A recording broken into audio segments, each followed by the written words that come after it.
Good morning, welcome to my YouTube channel. तो guys आज की वीडियो का टॉपिक है कि एक नवविवाहित लड़के को जिसकी नई शादी हुई है, दो संभोग के बीच में कितना गैप रखना चाहिए, यानी एक बार संभोग करने के बाद दूसरी बार संभोग कितने दिन बाद करना चाहिए, या फिर टू बी एग्जैक्ट कितनी रात बाद करना चाहिए। यानी हम कह रहे हैं कि अगर किसी ने आज संभोग किया आज की रात, तो उसे अगली बार संभोग कब करना चाहिए। बहुत सारे लड़के ऐसे होते हैं जो एक ही रात में कई बार संभोग करते हैं। कुछ लड़के कुछ गैप देकर संभोग करते हैं, यानी एक रात संभोग किया, फिर छोड़ दी एक रात और फिर नेक्स्ट नाइट में किया। तो यहाँ पे एक सवाल ये उठता है कि इसमें बेस्ट क्या है। तो गाइज आज की वीडियो इसी टॉपिक पर आधारित है। तो होता ये है कि जब एक लड़के की शादी होने वाली होती है तो उसके मन में बहुत सारे सवाल होते हैं, जैसे कि हमारे बीच की ट्यूनिंग कैसी रहेगी।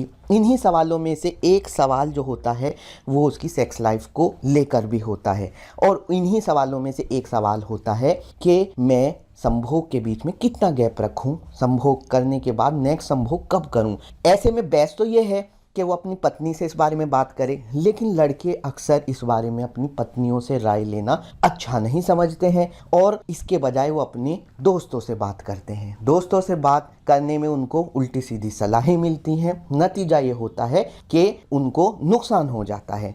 दोस्तों ये है आपके स्क्रीन पर कैपिटल पी, और ये है समस्याओं का समाधान। आपकी कौन सी समस्याएं? यदि आप शीघ्र पतन की समस्या से परेशान हैं, यदि आप लिंग के ढीलेपन से परेशान हैं, यदि आपके अंदर संभोग करने की इच्छा नहीं है, तो इन समस्याओं में आपको फायदा पहुंचाएगा कैपिटल पी। क्योंकि कैपिटल पी को बनाया गया है 100 से ज्यादा जड़ी बूटियों को लेकर के। एक एक कैप्सूल के अंदर 100 जड़ी बूटियों की ताकत है दोस्तों इसमें डाला गया है जिनसेंग, दामियाना, हॉथॉर्न और कटवाबा, जो कि लिंग की लंबाई बढ़ाने में मदद करता है। तो दोस्तों अगर लिंग की लंबाई की समस्या है तो भी आपको फायदा पहुंचाएगा कैपिटल पी। तो इनमें से कोई भी समस्या से यदि आप परेशान हैं तो आज ही मंगाइए, ऑर्डर करिए दिए गए नंबर पर और मंगाइए कैपिटल पी।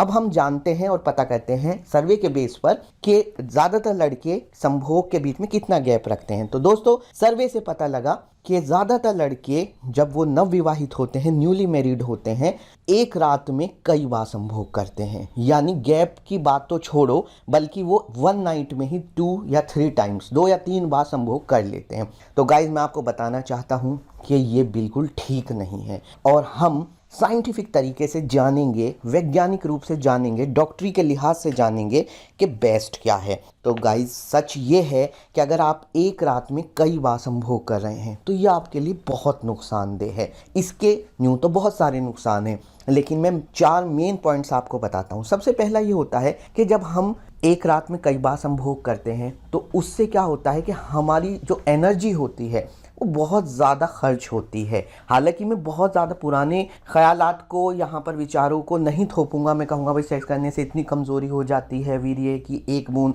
खून की 100 बूंदों के बराबर है, ऐसा नहीं है। लेकिन साथ में ये भी मानना पड़ेगा कि संभोग करते समय हमारे शरीर के अंदर जो परिवर्तन होते हैं, ब्लड सर्कुलेशन आदि, उनसे हमारा शरीर एक विशेष प्रकार के फिजियोलॉजिकल एवेलेंच से गुजरता है। एवेलेंच का मतलब होता है जब कोई पहाड़ सरकता है और बर्फ़ का जो हिमस्खलन जिसको बोलते हैं, इस तरह की कंडीशन होती है। तो हमारे शरीर के अंदर भी ऐसी ही प्रक्रिया होती है, और हमारा शरीर बहुत कम समय में बहुत ज़्यादा एनर्जी खर्च करता है।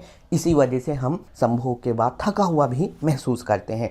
तो हमारे शरीर के ऊपर ये एक्स्ट्रा भार पड़ता है, पहला नुकसान है। दूसरा नुकसान ये होता है कि हमारे शरीर के अंदर जो हार्मोन्स हैं, ख़ास तौर से लड़कों के हार्मोन टेस्टोस्टेरोन की बात कर रहा हूँ मैं, उसका बैलेंस थोड़ा गड़बड़ा जाता है बार बार संभोग करने से। तीसरा ये है कि आपके शरीर को एक्स्ट्रा वर्क करना पड़ता है। जो सेमिनिफेरस ट्यूब्यूल्स हैं, जो वीर्य बनाने वाली, शुक्राणु बनाने वाली कोशिकाएं हैं, जो नलियां हैं, वो एक्स्ट्रा काम करती हैं, उन पर एक्स्ट्रा बोझ पड़ता है। और चौथे इसमें मैं कहूँगा कि आप जब बार बार संभोग करते हैं तो उस पर्टिकुलर पार्टनर, यानी कि इस केस में आपकी पत्नी के साथ जो आपकी इच्छा है वो धीरे धीरे कम होती चली जाती है, यानी आपकी संभोग की इच्छा कम हो जाती है। और भी बहुत सारे नुकसान हैं, मैंने आपको 4 पॉइंट्स बताए हैं। खैर मैं आपको ज़्यादा बातों में नहीं उलझाना चाहता, मैं आपको सीधे टॉपिक पर ले आता हूँ। तो बात यह है कि एक रात में अगर आप कई बार संभोग कर रहे हैं तो ये हर लिहाज से गलत है। इसके अलावा अगर हम